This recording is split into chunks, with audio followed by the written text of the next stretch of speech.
이분을 만나뵐 때 달이 바뀌었구나라는 것을 실감합니다. 또 월간 전략 세워주기 위해서 이베스트 투자증권 염승원 이사님 모셨습니다. 어서 오세요. 네, 안녕하세요. 네. 자, FMC 지나고 딱 이렇게 이사님 모셔서 이 부분에 대해서 코멘트 들을 수 있어서 다행입니다. 이번 FMC는 최근 FMC 이제 기억나는 것들 중에서는 그래도 좀 가장 좋게 기억되지 않을까 싶습니다. 그 이후에 이제 국채 발행 규모 조절 등과 맞물리면서 국채금리 하락했고 뉴욕 국내까지 이렇게 좀 환호했어요. 요거 의미를 어느 정도 두시는지 궁금해요. 일각에서는 너무 또 월가에서는 일부 막 설레발을 합니다. 막 산타랠리 막 얘기하고 있고 이런데 저희 기대치 그렇게 높였다가 뒤통수 맞은 적 많아가지고 좀 기준을 잡아주세요. 네, 아니 근데 우리나라 이제 한국 증시 입장에서는 사실 여기서 뭐 더 나빠질 건 없는 것 같고 한국만 봤을 때는 굉장히 또 좋은 호재가 나왔죠. 이제 미국의 금리 때문에 증시가 되게 눌려 있었는데 뭔가 좀 한국은 이게 트리거라 그러죠. 뭔가 촉매제가 좀 필요했거든요. 이제 그 시점에서 연준 의장이 어쨌든 이제 사실 기대 이상의 선물을 준 거죠. 왜냐하면 이제 이번에도 좀 너무 센 발언하면 또 어떡할까 이런 좀 걱정들을 좀 했었는데 일단 연준 의장이 사실 뭐 했던 얘기 또 했던 경우가 되게 많잖아요. 뭐 이번에도 금리 인하는 뭐 아직 생각 안 하고 있고 여전히 뭐 2% 갈 길은 멀다 계속 언급은 하지만 결국엔 그 중간중간에 이제 말하는 그 것들을 좀 보면은 확실히 금리 인상은 이제 거의 끝내고 싶어 하는구나. 이런 좀 느낌을 좀 많이 받았고 실제로도 그 본인이 그랬죠. 금리 인상 사이클에서 우리는 멀리 왔고 종착지가 다가왔습니다. 그러니까 마치 이제 우리 목표한데 이제 거의 왔다고 뭔가 좀 이제 내릴 준비를 좀 해라. 약간 이제 이런 느낌이 좀 온 거예요. 그러니까 이제 투자들이 환호를 한 거죠. 진짜 이번엔 멈추나 보다. 네. 그래서 12월이 좀 이제 한 번 더 금리 인상 가능성이 점도표 보면요. 한 번 더 올려야 되거든요, 사실. 네. 근데 이번에 또 기자회견에서 점도표를 조금 약간 중요하지 않다. 이런 식으로 또 멘트를 하더라고요. 근데 그 얘기는 11월 점도표가 바뀔 가능성이 굉장히 높아진 걸 미리 암시한 거죠. 근데 시장에서는 그게 점도표가 더 위로 가는 것보다는 약간 좀 내려가지 않을까.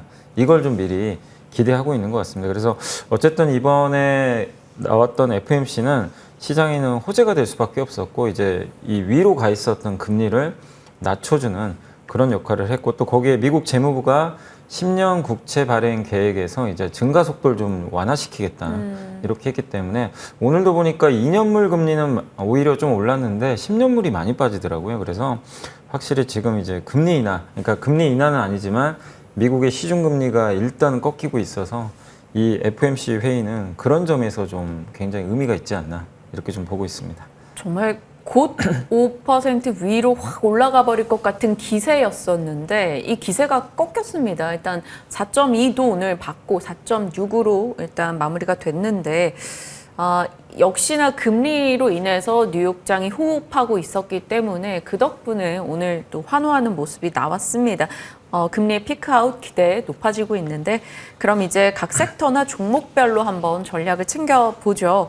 시장이 이제 더 나빠질 게 없어서 뭐 속도의 차이는 있겠지만 회복을 보인다면 반도체로 여겨지는 이 주도주를 봐야 될지 아니면 많이 밀려있는 정말 많이 빠져있는 쪽에서 이제 낙폭과대 반등을 기대해야 될지 고민이 돼요, 결국. 근데 둘 다 좋을 것 같아요, 지금은. 왜냐면 지금 사실 주도주냐 소외주냐 이거 가릴 것 없이 10월까지는 일단 다급락을 했기 때문에 11월에는 일단 이제 거의 4개월 만에 반등하는 거거든요. 그래서 기술적이든 뭐 아니면 다시 주도주가 됐건 간에 일단은 11월 이 한 중순까지는 이게 돌아가면서 좀 오를 것 같고 11월 중순 이후에 아마 옥석 가리기가 좀 펼쳐지지 않을까 이렇게 보고 있고요.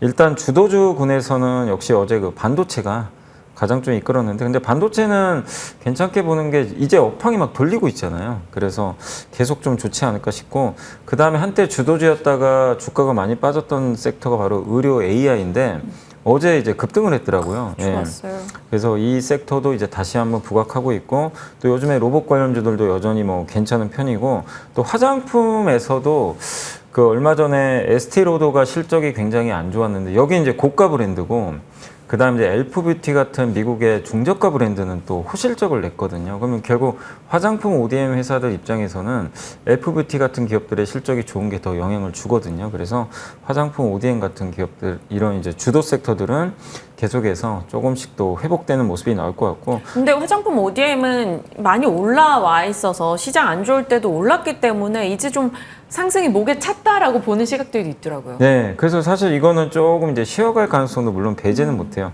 근데 그 안에서도 어쨌든 화장품 ODM 중에서도 뭐 다 오른 건 아니고 또 찾아보시면 또 옥석을 또 가릴 수 있으니까 한번 좀 주목해 보시면 좀 좋을 것 같고. 그다음에 소외주는 네. 어쨌든 뭐 정말 많이 빠졌잖아요. 그래서 MLCC 뭐 아시다시피 MLCC. 삼성전기가 그때 한번 네. 실적 나오고 충격 받았는데 이제 회복은 되고 있는데 여기도 지금 중국 스마트폰 좋으면 같이 가거든요. 근데 이번에 약간 괴리가 벌어졌기 때문에 더 좀 강하게 반등할 것 같고 또 조선업종도 마찬가지로 그렇게 숫자들이 나쁘지 않은데도 시장은 이제 자꾸만 경기 안 좋아진다고 하니까 이제 수주 안 되는 거 아닐까? 약간 이제 이런 우려를 했던 것 같아요. 근데 여전히 수주는 잘 되고 있고 그래서 조선주도 괜찮을 것 같고 그리고 올해 내내 소외받은 이제 섹터가 바로 이쪽이죠. 게임, 인터넷, 미디어. 이쪽 뭐 올해 내내 안 좋았는데 네. 이쪽도 이제 금리가 조금 이제 상단이 막혀 있고 낙폭들이 너무 커요. 그래서 이제 이거는 그런 거죠. 이게 더 나쁠 게 있을까 지금 여기서 이 세 개 섹터가. 그래서 저는 이런 소외주들도 일단 고르게 반등을 하리라고 좀 보고 있습니다. 삼성전기 한 19만 원에 사신 주주분이 쓴 글을 봤는데 내가 죽기 전에 이거 원금 회복 가능할까 뭐 이런 글을 그러니까 그만큼 장기 소외 쪽에 네. 한 종목이라는 겁니다. MLCC 이런 쪽도 좀 회복해 주길 바래 봅니다. 요즘에 세트 수요도 많이 회복되고 있다라는 얘기들도 나오고 있으니까요. 이쪽에 힘을 좀 줄 수 있는지 보겠고요. 고금리가 이제 안정을 찾아간다면 금리 하락 로테이션 내에서 저런 종목들 소외단에서 희망 볼 수 있을지 지켜보겠습니다. 자, 반도체와 2차 전지에 대해서는 좀 따로 떼서 전략을 세울 필요 있겠습니다. 반도체가 지금 기존 레거시 종목과 HBM 종목이 같이 좀 어우러져서 가고 있는 분위기가 형성된 건 너무 좋은데 그러다 보니까 오히려 종목 픽이 어려워지더라고요. 네. 뭐 HBM은 좋다 그러고 기존 메모리도 올라온다 그러고 막 이러니까 고민되는 분들 있으신 것 같고 2차 전지는 그냥 대응 자체가 지금 고민이에요. 어떻게 세우세요, 전략? 그러니까 이제 반도체가 참 이게 어려운 게 후공정은 또 굉장히 많이 올라서 부담은 돼요. 네. 근데 언제든지 이게 가격이 비싸지면 지금 강세장은 아니거든요. 그렇기 때문에 아무리 주도주라고 해도 중간중간 큰 조정들이 한 번씩 나올 수가 있습니다. 그래서 저는 개인적으로 HBM으로 많이 올랐던 기업들을 지금 난 새롭게 이 높은 가격에서 좀 투자하겠다. 그건 좀 말리고 싶고요. 네. 어쨌든 우리가 주식 투자할 때 싸게 사는 게 더 중요하다고 저는 생각을 하고 있습니다. 그래서 나중에라도 한번 뭐 그게 12월이 될지 모르겠어요. 그래서 한 번에 또 큰 또 조정이 나온다면 그럴 때 한번 접근해 보시고 그래서 지금 상대적으로 지금은 전공정이 훨씬 편합니다. 그리고 어제 보니까 정말 못 올랐던 그 원익 IPS가 급등을 하더라고요. 그러니까 전공정의 대표 기업이거든요. 이 기업이 드디어 움직였어요. 그랬다는 얘기는 전공정으로도 이제 조금씩 확산되는데 전공정은 뭐 그래프 보시는 분들은 아시겠지만 굉장히 지금 눌려 있습니다, 사실. 그러니까 한미 반도체하고 원익 IPS 그 차트만 한번 둘이 비교를 해보세요. 엄청난 차이가 있어요. 근데 이제 어제는 같이 갔는데 네. 근데 당분간 전공정도 뭐 더 이상 저는 좀 나쁠 게 없다. 그래서 지금은 단기적으로는 좀 전공정 쪽을 또 보는 것도 하나의 좀 방법인데 다만 어쨌든 내년에는 전 둘 다 간다. 예, 내년에 어쨌든 둘 다 사이좋게 갈 가능성은 있는데 다만 가격차가 좀 있기 때문에 그 점을 좀 염두에 두시면 좀 좋을 것 같고 네.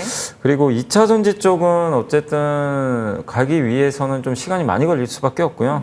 기술적 반등으로 좀 여전히 봐야 될 것 같고 다만 바닥은 좀 나온 것 같아요. 왜냐하면 이제 금리가 안정됐고 또 수급 부담도 많이 완화됐습니다. 지금 신용잔고가 16조 원대까지 떨어졌어요.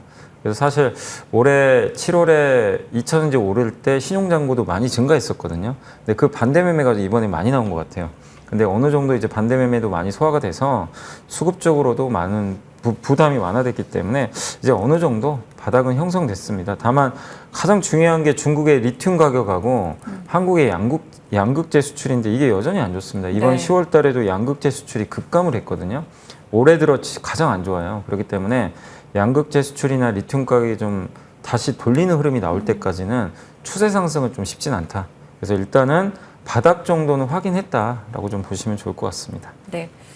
더 빠지는 것에 대해서는 뭐 멈췄다 하더라도 우리가 기대하는 상승으로 치고 나오는 것 거기에 좀 속도나 뭐 탄력을 붙이려면 기존의 악재들 뭐 수출 데이터라던가 혹은 전기차 수요 둔화에 대한 우려 요런 리튬 가격 요런 것들이 좀 회복되는 확인이 좀 필요할 것 같습니다. 수출 데이터는 10일, 20일 또 이제 월 말 이렇게 해서 확인할 수가 있으니까요. 저희 방송 통해서 계속해서 공유하겠습니다.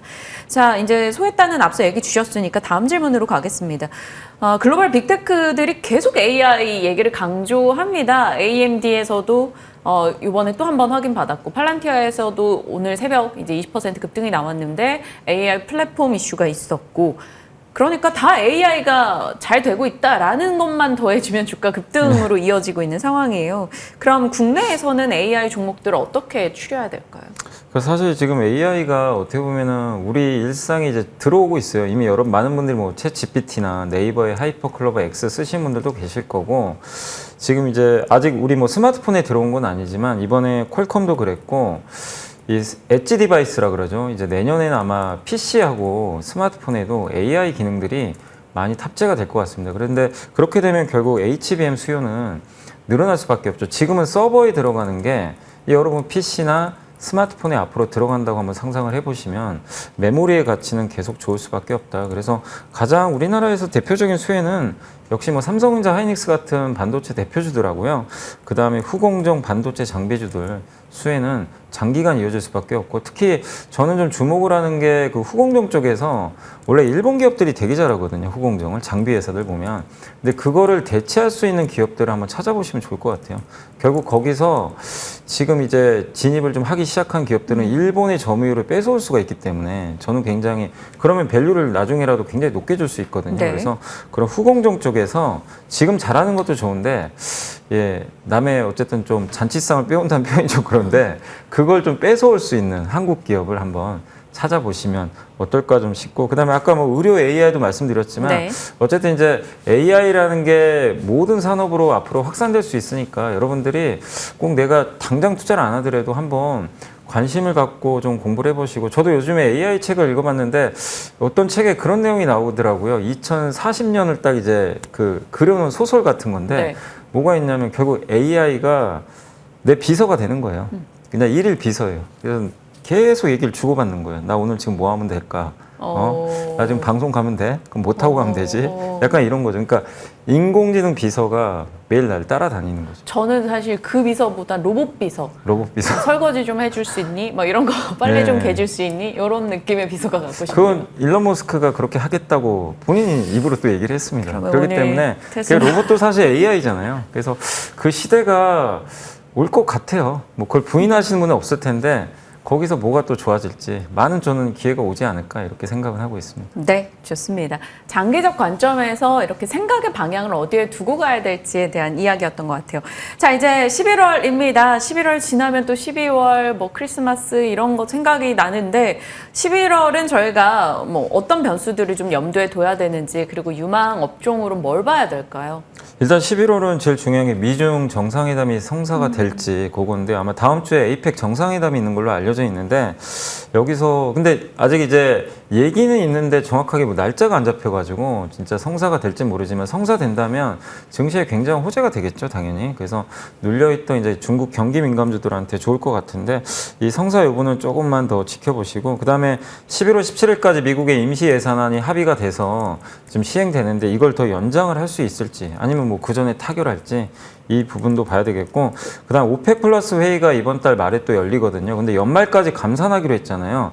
이걸 또 감산을 연장할지 아니면 일단 이제 끊어버릴지. 그러면 유가는 만약에 감산을 연장을 안 하면 빠지겠죠, 당연히. 그렇기 때문에 오펙 플러스의 감산 연장 여부도 주목을 일단 하시면 좋겠고 어쨌든 이번 11월은 반등을 할 걸로 보이고요. 물론 12월은 또 모르겠습니다만은 일단 11월 한 달만 봤을 때는 4개월 연속 하락하는 경우는 거의 없었고 또 금리도 꺾였기 때문에 상승장으로 한번 봐주시면 좋을 것 같고 아까 말씀드린 대로 반도체 대표주나 또 지금 중국의 스마트폰 화웨이가 돌풍을 일으키면서 스마트폰 쪽이 괜찮습니다. 그래서 스마트폰 부품 또 디스플레이 이쪽이 다 연결돼 있죠. 그리고 중국이 부양책 쓰면서 이게 더 나쁠 게 있을까? 석유화학 업종도 나쁠 건 없을 것 같고요. 마지막으로 좀 많이 빠져 있는 조선 업종까지 한번 관심을 가져보셔도 좋을 것 같습니다. 네. 관심권역에 둘만한 내용들 정리했습니다. 11월은 조금 더 많은 분들이 웃으면서 주식창을 열어볼 수 있길 바라보겠습니다. 자, 오늘 염승환 이사님과 11월 월간 전략 세워봤네요. 말씀 고맙습니다. 네, 감사합니다.